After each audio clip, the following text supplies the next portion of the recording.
I never expected to hear those words from a woman like Elena Martinez. She sat across from me in the dim corner booth of a wine bar that smelled like oak and expensive mistakes, twisting her glass stem between elegant fingers. Her silk blouse was unbuttoned just enough to show the hollow of her throat, where I could see her pulse beating. Fast, nervous. "I'm not good at this dating thing," she said, eyes fixed on her Merlot like it held answers. The table between us felt like miles and inches. "Good," I said. "This isn't dating. It's more." Her eyes snapped to mine. Green, intelligent, dangerous. The kind of eyes that had closed multi-million-dollar real estate deals and intimidated men twice her size. Now they looked uncertain, vulnerable. It was the most attractive thing I'd ever seen. She laughed low, textured, like dark honey. "You don't even know me." "I know your ex-husband's signature is still on the divorce papers I saw when I installed your security cameras last month. I know you sleep on the left side of the bed because the right side still feels too empty. And I know you're terrified right now because this feels different." She set down her glass. Her hand trembled, just slightly. "How old are you?" she asked. 31. "I'm 46, Adrian." She said my name like a warning, like a prayer. "I know," I said. "I don't care. You should care. Everyone else will." I reached across the table, didn't touch her hand, just close enough she could feel the heat of mine. The space between us hummed with possibility and consequence. "Let them," I said. That night changed everything. I should have finished installing her security system, collected my check, and never looked back. But Elena Martinez looked at me like I was the first interesting thing to happen to her in a decade, and I couldn't walk away from that. What I didn't know? Elena's ex-husband wasn't just any bitter divorce. He was Marcus Chen, who owned Chen Development Group. The same Marcus Chen, whose company held the largest commercial security contract my business had ever landed. The contract that was up for renewal in 3 months. I was falling for the one woman who could destroy everything I'd built. 3 weeks earlier, I'd been drilling holes for motion sensors in Elena's home office when my drill bit snapped. Clean break. I needed a specialized bit 20 minutes to the hardware store. I turned to apologize and she was standing in the doorway. White blouse, dark jeans, bare feet. She looked like success. "And exhaustion had a baby? Problem?" she asked. "Bit broke. I need to run out. Should take about 40 minutes. She glanced at her watch. "Expensive. Gold. It's almost 7. Stores close at 9. "Stay. I'll order dinner." "Thai? You look like a pad Thai person." I should have said no. Professional boundaries. Client relationships. All the rules I'd followed for 6 years running my security installation business.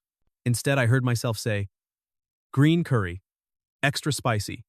She smiled. Not polite. Knowing. "I knew you had good taste." While I cleaned up tools and waited for the hardware store to reopen in the morning, I learned things about Elena Martinez her website bio didn't mention. She'd built her brokerage from nothing, started at 22, single mom with a 3-year-old daughter, selling condos while taking night classes. 24 years later, she owned the 3rd largest residential agency in the city. Her daughter Maya was 28 now, living in Portland. Called every Sunday. "My ex-husband left me 5 years ago," she said, refilling my wine without asking. We'd moved to her living room. Cream leather couch, abstract art, city lights through floor-to-ceiling windows for his 32-year-old assistant. Cliché enough to make you laugh if it didn't hurt so much. "Took me 2 years to finalize the divorce," she continued. "He fought over everything. Not because he wanted any of it, because I did." "Did you get them?" I asked. "Some. Not all. But I got something better." She took a long sip. "I got to watch him realize that destroying me wouldn't fix whatever was broken in him." She laughed. Bitter and beautiful. I should have left then. But she looked at me like I was more than just the security guy. Like I was interesting. Worthy of her time and expensive wine and late-night confessions. And I'd spent the last 3 years being neither of those things. My ex, Sophie, had left me 18 months ago. Said I was emotionally unavailable and married to my work. She wasn't wrong. I'd built my business from the ground up, 70-hour weeks, missed anniversaries, forgotten birthdays. She married her yoga instructor 6 months later. They were expecting their first kid now. "When's the last time you did something just because you wanted to?" Elena asked, eyes on mine. "I don't remember," I admitted. "Me neither," she said quietly. The moment hung between us like smoke. Heavy, possible. She stood, extended her hand. Come on, I want to show you something. I followed her to the balcony. 15th floor. City sprawling below like scattered jewels. The November wind was cold enough to hurt. I bought this place after the divorce, she said, hands on the railing. Top floor. Corner unit. Most expensive purchase of my life. You know why? I shook my head. Because I wanted it.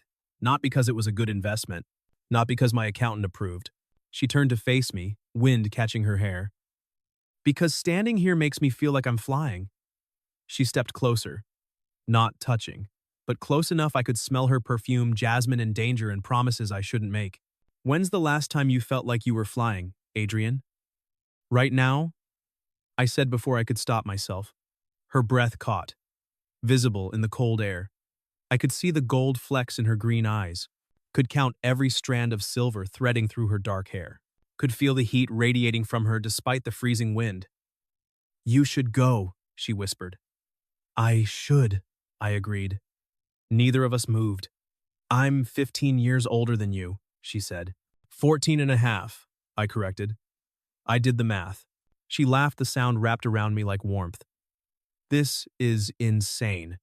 Completely. Inappropriate. Definitely. I'm your client. Then fire me. Silence. City noise. 15 floors below. Wind above. Her eyes searching mine for permission or courage. Come back tomorrow, she finally said. Finish the job. Professional. Appropriate. And then? She bit her lip. Ask me then. I left. Drove home in a daze. Lay in bed staring at my ceiling, replaying every moment. I stayed. And that was the moment I crossed a line I could never step back over. I finished the security installation in 3 hours the next day. Triple-checked everything. Stalling. Elena worked in her office. Business calls. I heard her voice through the walls, confident, commanding. Nothing like the vulnerable woman from last night. Finally, I knocked on her office door. Come in. Professional. Clipped. She sat behind her desk, laptop open, reading glasses on, every inch the successful broker. The only tell? Her coffee cup. Empty. Lipstick stain on the rim. Dark red. All done, I said. Systems armed. Code sent to your phone. Perfect. Send me the invoice. She didn't look up. Elena, Miss Martinez, she corrected. I should have left. Should have taken the dismissal for what it was. Instead, I closed her office door. She looked up, eyes wide. What are you? You told me to ask you when I was done. That was before I remembered all the reasons this is a terrible idea. Name one. I'm your client. Job's finished. You're not anymore. I'm too old for you. You're not old. You're vital and confident and terrifying in the best way. Adrian, my name. Warning. Prayer. I moved to her desk, leaned forward, hands flat on the wood, her pupils dilated. Here's what I know, I said quietly. You haven't stopped thinking about last night. Neither have I. You can feel this thing between us, and you're scared because the last time you let yourself want something, it destroyed you. Her throat worked. Swallow. I'm scared too, I continued. Scared of wanting someone I shouldn't have. Scared that for the first time in 3 years, I'm feeling something other than numb. She stood slowly. We were inches apart. The desk between us felt like nothing. I don't do casual, she said. Good. Neither do I. If this goes wrong, then it goes wrong. But at least we'll know. Her hand came up, stopped just before touching my face, hovering. Permission asked without words. I closed the distance. Her palm against my jaw. Warm. Certain. I turned into the touch, eyes closed, feeling something unlock in my chest I didn't know was frozen. Her phone rang. Shrill. Urgent. We both jumped back. She grabbed it. Elena Martinez. Yes. I remember. No. I haven't spoken to him recently. Wait. What? I watched her face change. Color draining? She hung up, stared at the phone. Everything okay? I asked. She looked at me. Something different in her eyes now. Fear. That was my business attorney. she said slowly. There's been a complication with a contract negotiation. Okay? She picked up a folder, showed me a document. At the top, Chen Development Group. Below that, Commercial Security Services Contract. Renewal. West Security Solutions. My stomach dropped. Your company's biggest contract? She said. The one worth $200,000 annually. Up for renewal next quarter. Yeah, Chen Development. They've been my anchor client for 3 years, I stopped. Wait, Chen.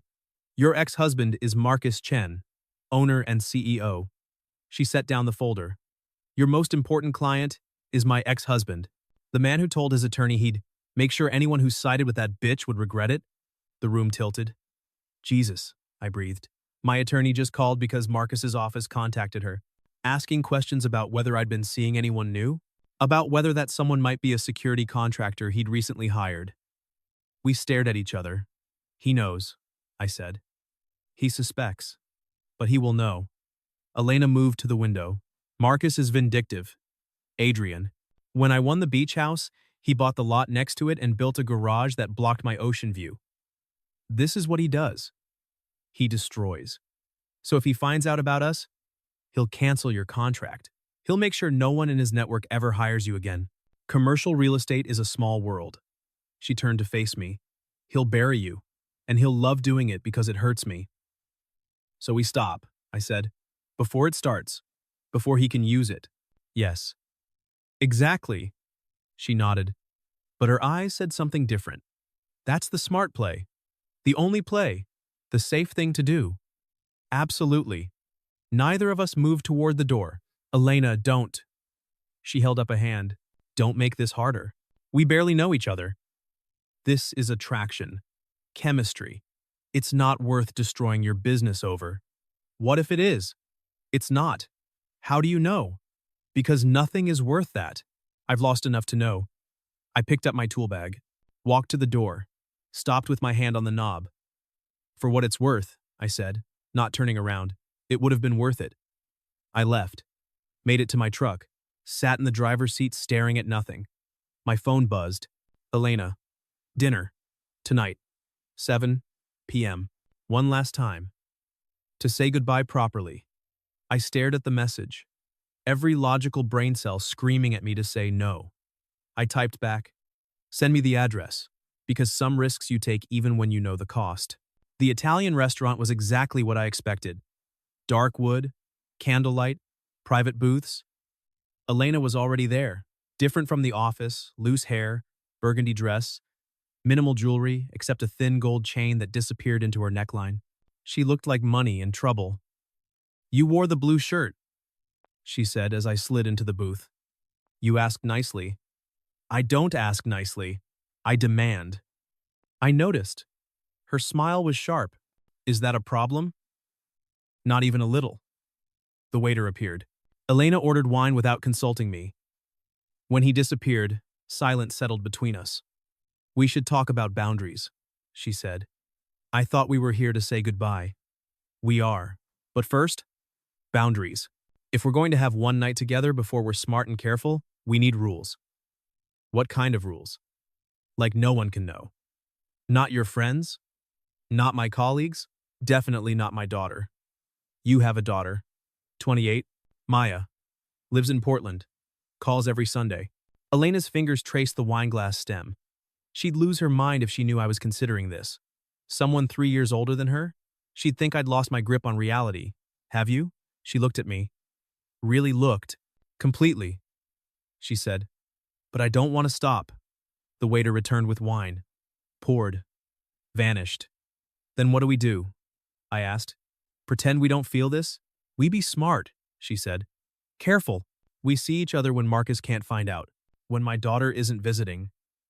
When your contract isn't hanging in the balance. You mean we hide? I mean we survive.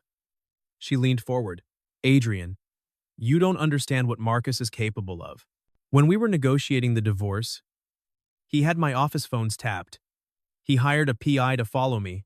He called my biggest clients and told them I was emotionally unstable. He plays to win and to hurt. So we let him control us? I'm trying to protect you, she cut in. Protect what you've built. What if I don't want to be protected? Then you're being stupid. Maybe. I reached across the table, took her hand.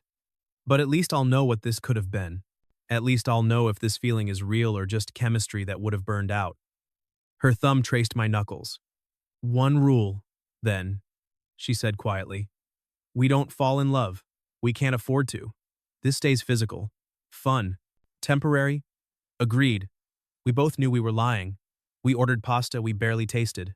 Talked about everything except the bomb ticking under the table. 3 hours disappeared like smoke. When the check came, she grabbed it. I make more money, she said before I could protest. Is that how this works? I don't know how this works. I've never done anything like this. Me neither. We left separately. Her first. Me, 5 minutes later. But my phone buzzed in the parking lot. Elena. Tomorrow night. My place. 8 p.m. Bring wine. Something bold. This was happening. Despite Marcus. Despite the contract, despite every logical reason to walk away, her place. 8 o'clock. I stood outside her building for 5 minutes, wine in hand, wondering if I was about to make the best or worst decision of my life. She opened the door, in jeans, and cashmere, hair down, bare feet. She looked younger like this.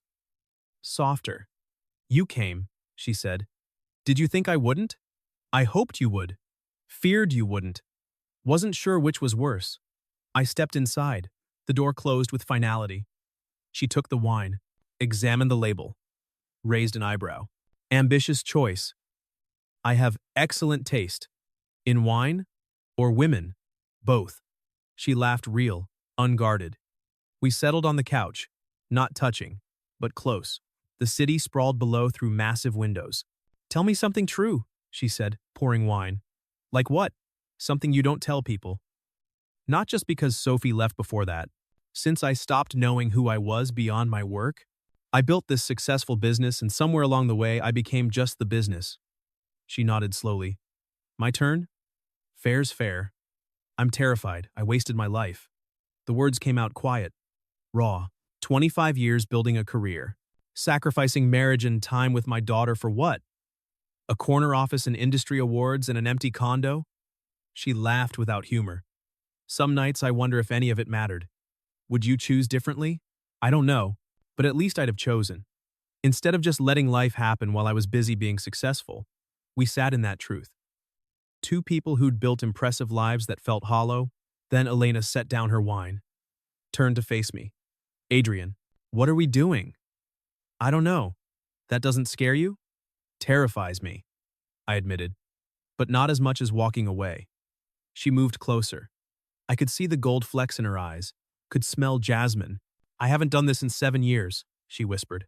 I don't remember how. This? Any of it. Wanting someone. Being wanted. Letting myself feel anything except ambition and exhaustion. Her hand moved to my knee. What if I'm terrible at it now? Then we'll be terrible together. I kissed her. Soft at first, tentative. She froze for half a heartbeat, then her hand slid to my neck, and she pulled me closer. Kissed me back with something like hunger. Like relief. Like 7 years of drought ending in rain. We broke apart, foreheads touching, both breathing hard. Oh, she said, breathless. Yeah, I agreed. Then her phone rang, loud, jarring. She grabbed it, looked at the screen. Face went pale. I have to take this. She walked to the balcony. I watched through the glass. Tense. Upset. Hand pressed to her forehead. She came back inside 5 minutes later. Face tight. Everything okay? My daughter, Maya. She's coming to visit, next weekend. Unannounced. Elena sat heavily. Drained half her wine. She never does that. Something's wrong. What do you think I don't know? But she can't know about this. About you. She looked at me. Apologetic. Firm. She can't know I'm seeing someone your age. She'll freak out. She'll tell people. And if it gets back to Marcus. I understand. Do you? Because if Maya finds out, she'll call her father. And Marcus will use it. He'll cancel your contract and salt the earth behind you. Elena, I get it. We'll be careful. But even as I said it, I felt the first real crack forming. The bubble had popped just enough to let reality seep in. We managed 2 weeks of careful, secret dinners in restaurants outside her neighborhoods, late-night texts that disappeared after reading, stolen hours where we could pretend the outside world didn't exist. It was intoxicating and slowly suffocating. Then came the real estate industry gala. Elena had invited me weeks earlier before we were anything except client and contractor. She needed a +1 for appearances. Now, the invitation felt like walking into a minefield. My phone buzzed. Elena, you don't have to come tonight. Probably better that way. Me, do you want me to come? Long pause. Elena, yes, but it's dangerous. My whole industry will be there. If people see us together and start calculating ages, if Marcus is there, me, I'll behave. Purely professional. Elena, Adrian, when have we ever been purely professional? She had a point. I went anyway. The gala was exactly what I expected. Hotel, ballroom, chandeliers. I felt immediately out of place. Elena found me at the bar.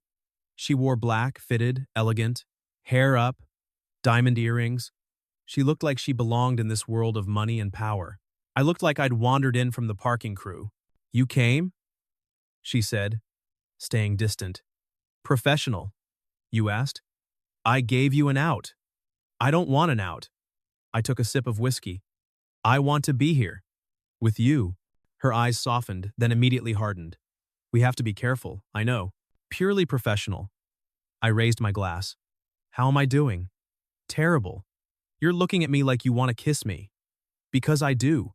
Adrian Elena Martinez. A voice boomed behind us. She turned, smiled. Perfect mask. Richard, how lovely. Richard was 60, silver-haired, expensive suit. He looked at me like furniture. Forgettable. And who's this? He asked, barely glancing at me. Adrian West. Security installations. He did my new system. Ah, the help. Richard laughed like it was a joke. It wasn't. Elena's jaw tightened. Adrian owns West Security Solutions. They're the best in the city. I'm sure, Richard said, already dismissing me. Elena, I wanted to talk about the Morrison account. Walk with me? He didn't wait. Just placed a hand on her elbow and steered her away. She glanced back once. Apologetic. Then gone. I stood at the bar. Alone. The help. An hour later, I found her on the balcony. Alone. Champagne in hand. I'm sorry about Richard, she said without turning. He's an ass. It's fine. It's not. He was right. I moved beside her. I don't fit here. Elena, this is your world, and I'm just the contractor who installed your cameras. You think I don't know that? She turned to face me. Eyes bright, angry, hurt. You think I don't see how they look at us? How they're calculating ages, wondering what the hell I'm doing. Are you wondering that too? Silence. Music bleeding through doors. Traffic below. Sometimes, she admitted quietly. Sometimes I wake up at 3 a.m. and think, this is going to explode. Ruin everything. And for what? For someone I've known 2 months? For what? I repeated, voice harder than intended. You want to finish that? Adrian. No. Say it. What are we doing this for? Because if you don't know, if I'm just some midlife crisis, you think you're a placeholder? She laughed. Sharp, bitter. God, you're so young. The word hit like a slap. I'm 31, not a child. I know. But you don't understand what it's like to spend 25 years building something and risk losing it because you're not thinking straight. Not thinking straight? Or finally feeling something real and it terrifies you? Both! Almost a shout. She lowered her voice. Both! You terrify me. This terrifies me. Because if this is real, I can lose it, and I don't know if I can survive losing something real again. Before I could respond, the door opened. Woman in red. 50s. Sharp eyes. Elena.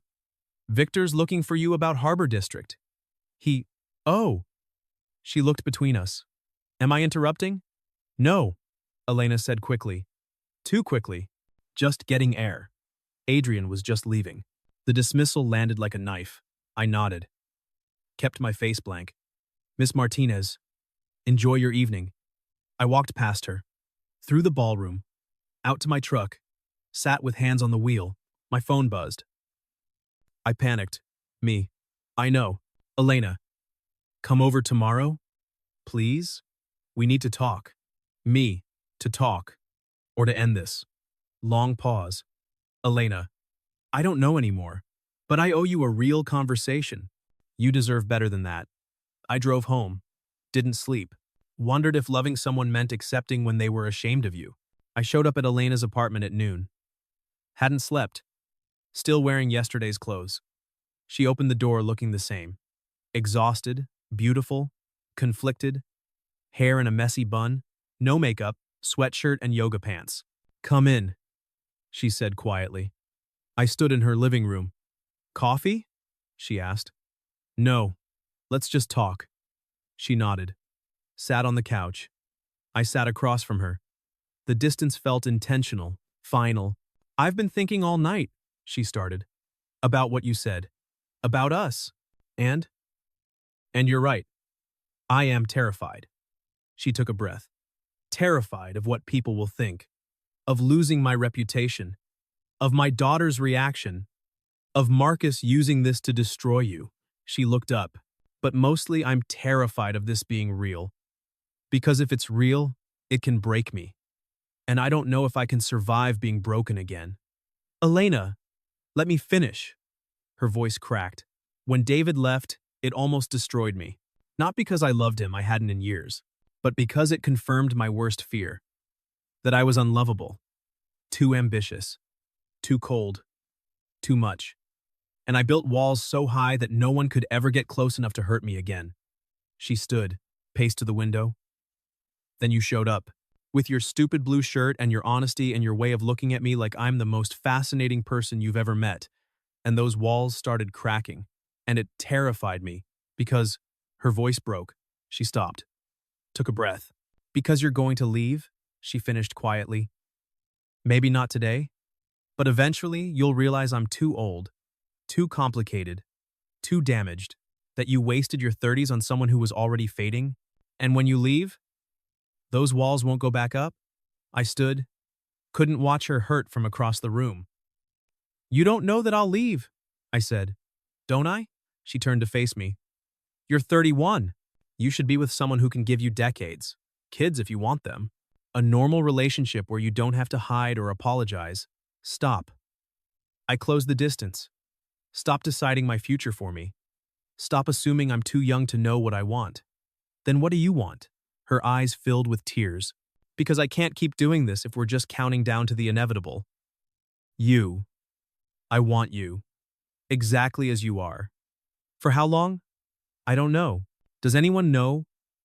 Did Sophie know she'd leave 18 months later? Did you know David would blow up your life? I took her hands. No one knows, Elena. That's what makes it terrifying. And real. Tears spilled over. I'm falling in love with you? She whispered. And it's the stupidest, most reckless thing I've ever done. My heart stopped. Restarted. Say that again? Which part? The love part or the stupid part? The love part. She took a shaky breath. Met my eyes. I'm falling in love with you, Adrian West. Have been since the night you said, this isn't dating. It's more. And I don't know what to do with that because everything logical says this is a disaster waiting to happen. I pulled her closer, rested my forehead against hers. Here's what we do, I said. We stop hiding. We stop apologizing for feeling something real. We tell your daughter. We tell anyone who matters. And if they can't handle it, if your colleagues whisper or my clients judge or your ex tries to destroy me, that's their problem. Not ours. You make it sound simple. It is simple. The complicated part is deciding if this is worth fighting for. If I'm worth the risk. Adrian. No. Listen. I need to know. Because I'm all in. I'll lose the contract with Marcus. I'll deal with your daughter's anger. I'll stand next to you at every gala and stare down every Richard who thinks I'm just the help. But I need to know you're all in too. Silence. She pulled back slightly. Looked at me. Really looked. I'm terrified and it's probably going to be a disaster. But I'm all in. She kissed me. Hard. Desperate.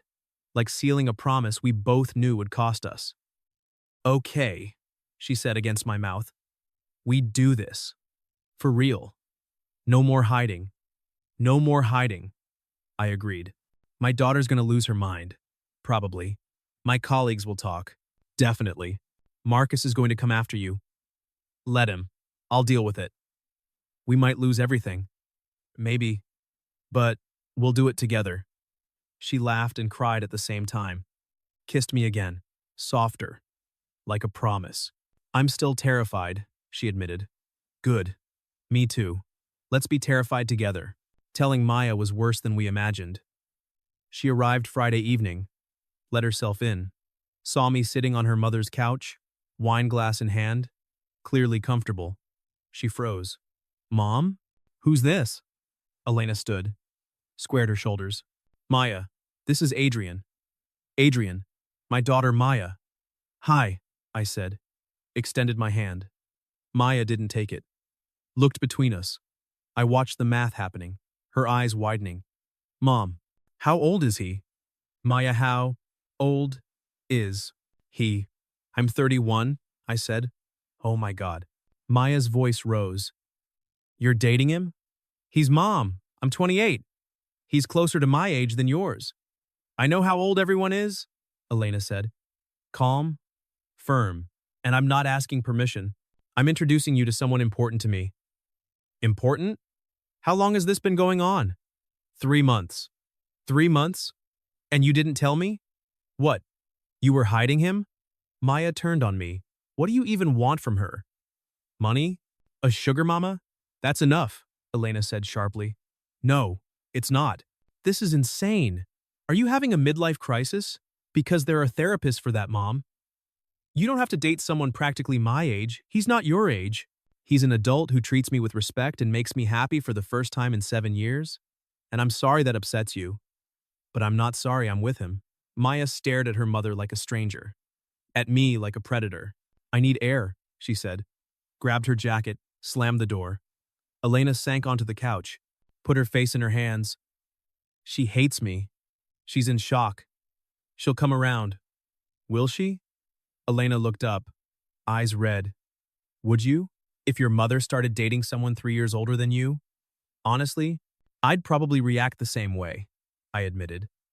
But eventually, I'd realize my mother's happiness matters more. Maya will too. She loves you. Or she'll never speak to me again. Elena stood. Paced. She'll call her father, and then Marcus will know. And then your contract. Let it happen. I said. What? Let it all happen. Marcus cancels the contract. Maya stops speaking to you for a while. Your colleagues whisper. Let it happen. We'll survive it. You say that now. I mean it now. I'll find other clients. You'll rebuild with your daughter. We'll figure it out. Together. She looked at me for a long moment. Together. Maya came back 2 hours later. Eyes red, calmer, but not calm. I'm staying at a hotel tonight, she said. I need space. Maya, please, I'm not disowning you, Mom. Maya's voice was tight. But I'm not okay with this. Not yet. Maybe not ever. I need time.